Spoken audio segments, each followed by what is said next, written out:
तर आदिवासी लोकप्रतिनिधी अत्यंत आक्रमकपणे आपली भूमिका मांडत होते, आपल्या मागण्या मान्य केल्या जाव्यात याची मागणी करत होते। यानंतर आपण थेट जाणार आहोत। अक्षय भाटकर आपले प्रतिनिधी या संदर्भातली अधिक माहिती आपल्याला देत आहेत।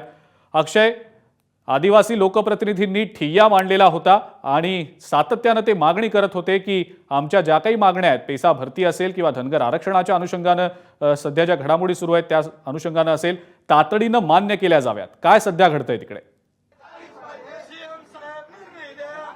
आपण पाहतोय मंत्रालयाच्या दुसऱ्या माळ्यावरचं हे जे चित्र आहे ते सध्या या ठिकाणी मोठ्या प्रमाणात पोलीस फौजफाटा आहे आणि याचं कारण म्हणजे आपण पाहिलं तर इथे सगळे आदिवासी आमदार जे आहेत ते त्या ठिकाणी बसलेले आदिवासी समाजाचं प्रतिनिधित्व करणारे हे सगळे आमदार आहेत आणि ते गेल्या 2 तासापासून याच ठिकाणी बसलेले आहेत आणि एकच त्यांची जी महत्वाची मागणी आहे ती म्हणजे पेसा कायद्याच्या अंतर्गत ज्या नियुक्त्या रखडलेल्या आहेत, जवळपास 7,500 ते 8,000 आदिवासी समाजाच्या मुलांच्या या मागण्या आहेत, त्या त्यांच्या नियुक्त्या आहेत त्या रखडलेल्या आहेत आणि जोपर्यंत या नियुक्त्या होत नाही तोपर्यंत सध्या तरी ते इथून हलणार नाहीयेत। काही वेळापूर्वीच या ठिकाणी मुख्यमंत्र्यांचे ओएसडी आले होते आणि मुख्यमंत्र्यांच्या ओएसडींनी नरहरी झिरवळ यांना समजावण्याचा प्रयत्न केला, मात्र नरहरी झिरवळ आणि इतर जे आमदार आहेत ते आपल्या मागणीवर ठाम आहेत आणि काहीही करून ते इथून हलणार नाहीयेत। ज्यावेळी मुख्यमंत्र्यांचे ओएसडी आले होते त्याचबरोबर ॲडिशनल सीपी या ठिकाणी आले होते, त्यांनी देखील इथे नरहरी झिरवळ आणि इतर लोकांना समजावण्याचा प्रयत्न केला, सगळ्या आमदारांना आणि खासदारांना,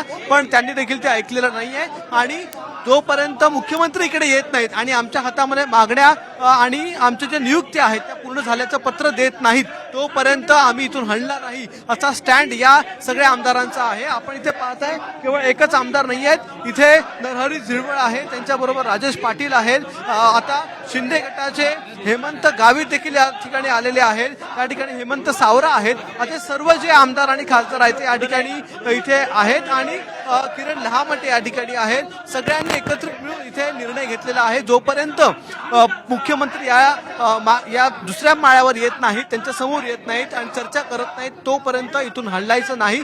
संध्याकाळ झाली तरी चालेल, रात्र झाली तरी चालेल, मात्र मुख्यमंत्र्यांनी आता इकडे यावं। आता या संपूर्ण आंदोलनाची पार्श्वभूमी हीच आहे की गेल्या 3 दिवसांपासून हे सगळे जे आमदार आहेत ते मुख्यमंत्र्यांची भेट घेण्याचा प्रयत्न करतायत, मात्र गेल्या 3 दिवसांपासून त्यांना भेट मिळाली नव्हती आणि त्यामुळे ते सह्याद्रीवर देखील गेले होते। सह्याद्रीवर त्यांना 3:30ची वेळ देण्यात आली होती, त्याही ठिकाणी मुख्यमंत्री आले नाही, 8 वाजेपर्यंत थांबले होते। त्यानंतर वर्षावर निवासस्थानी गेले, तिथे 2.5 तास थांबले होते, तिकडे देखील त्यांची भेट झाली नाही। अखेर आता हे सगळे आमदार आहेत त्यांनी मगाशी मंत्रालयात ते सगळे आमदार आले, त्यांनी कॅबिनेट मिटिंगच्या आधी मुख्यमंत्र्यांना घेराव घालण्याचा प्रयत्न केला, पण त्या ठिकाणी देखील मुख्यमंत्री त्यांना भेटले नाही आणि शेवटी व्यथित होऊन सर्व आमदार जे आहेत त्यांनी या मंत्रालयाच्या जाळीवर उड्या मारल्या आणि स्वतःचा निषेध व्यक्त केला। या सगळ्या आमदारांना बाजूला करण्यात आलेला आहे, सगळे आमदार सध्या हे जाळीवरून बाहेर काढण्यात आलेले आहेत आणि दुसऱ्या माळ्यावर या ठिकाणी मंत्रालयाचे वेगवेगळे या ठिकाणी पक्ष वेगवेगळे महत्वाच्या मंत्र्यांचा या ठिकाणी कार्यालय आहे, त्या कार्यालयाच्या बाहेर त्यांनी ठाण मांडलेलं आहे आणि काहीही करून जोपर्यंत मुख्यमंत्री इथे येत नाहीत तोपर्यंत आम्ही कोणत्याही प्रकारे इथून हलणार नाही असा पवित्र या आमदारांचा आहे। पाहूयात मुख्यमंत्री या ठिकाणी येतात का, हा सगळ्यात मोठा प्रश्न आहे आणि मुख्यमंत्री पाहूया हे सगळे आदिवासी लोकप्रतिनिधी आपल्या मागण्यांवर तर ठाम आहेत, भूमिकेवर ठाम आहेत। जोपर्यंत मुख्यमंत्री इथे येत नाहीत आणि आमच्या मागण्या मान्य होत नाहीत तोपर्यंत आम्ही इथून हलणार नाही असं या आदिवासी लोकप्रतिनिधींचं म्हणणं आहे। अक्षय, धन्यवाद आपण जी माहिती दिली त्याबद्दल।